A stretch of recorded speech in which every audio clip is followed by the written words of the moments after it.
I think he was ill for almost 8 years, but there was periods where he had achievements and he seemed to be working and successful.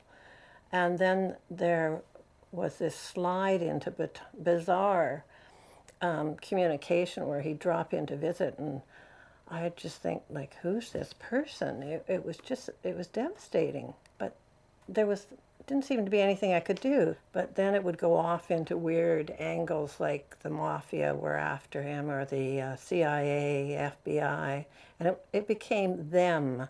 When he would come to visit, he was worried about them.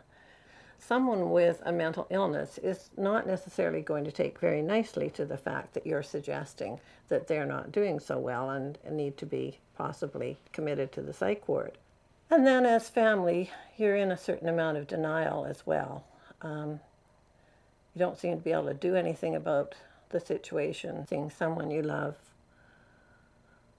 fall apart with a broken brain. It seems there's so few resources. I really didn't know where to go for help.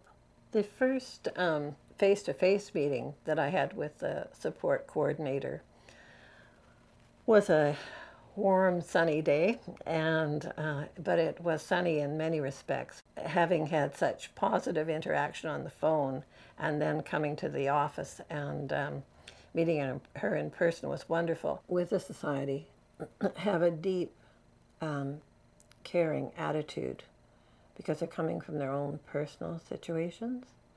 And so it's not like phoning an organization on the phone and not really clicking. These people have their own personal situations to draw from, and there's empathy that I haven't experienced anywhere else.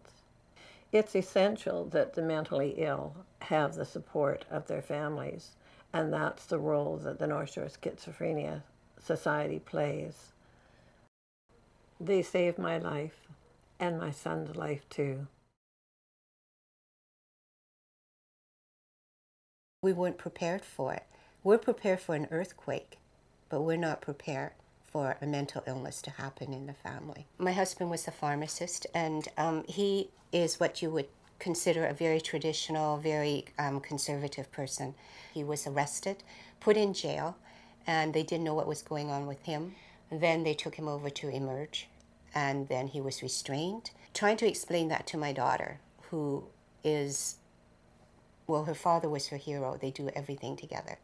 And a lot of my frustrations and anger, and particularly pain, is saying, how am I going to piece together a family that is shattered? So if the family is supposed to give the mentally ill person all the love and support for him, where does the family get the loving and the support they need to help with their loved one who is ill? Like, for me, it was very important to know that there is an organization, or there is a pocket of, or a door that I can go and have someone hear me out, that can give me information of what's happening and how am I going to deal with it. Like, we were going through crisis, and I have to say the crisis file was just super. You know, it gave me all the information I need. It stopped me from panicking. It stopped me from feeling helpless. I can take action. After taking the Family to Family course, because of the knowledge that they've given me, and the body of knowledge is extensive, to understand the illness, for instance, to understand the healthcare system, to understand how patients are diagnosed. It gave me language to talk to the mental health team, and they, in turn, treat me with more respect. The Family Support Center is for the family, and they take into account of the entire family, and that mental illness is not singularity isolated to the mentally ill person.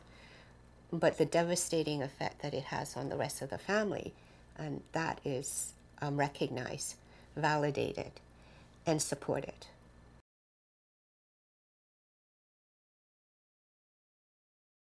Oh, this is hard. He said, Peter punched Dad. Dad phoned the police. Peter's in a psychiatric hospital. He had spent 5 days down in the downtown east side. But when I went home to the community where he was living, I found him right away, and I was shocked at the state of how he looked. Unclean. He couldn't shower. He couldn't wash himself. His hair was long. His beard, I think he had a beard then. It was long, straggly. His clothes were unwashed. And mentally, he just couldn't really communicate with me. He was living in his own world, I could see. And there was an episode in the hospital that he just wanted out of there, and they wouldn't let him out. And so he just looked very distraught, and so I called the nurse over, and the next thing they all pinned him down on the floor. The psychiatrist came out and gave him a shot, and they put him in the isolation room.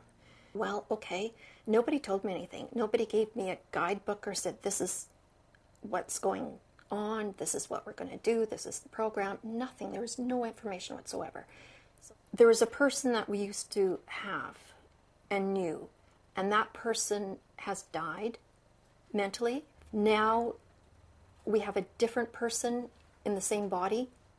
This is your child. So I did cry. Of course, I cried for 3 years. But there were 2 really low points that were really hard on me. One was when my son went to Riverview, and my son was sitting there on the porch waiting for me to arrive.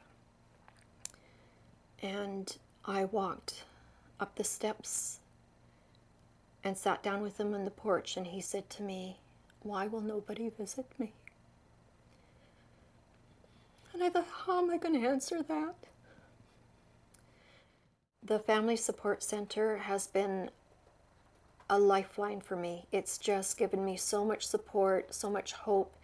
It's so valuable to the community that they have helped so many families on the North Shore, so many families. And without this family support group, really, these people would be lost. Mental illness has touched so many people in so many different ways, and this family support center is so vital to the community. We have to keep the center going.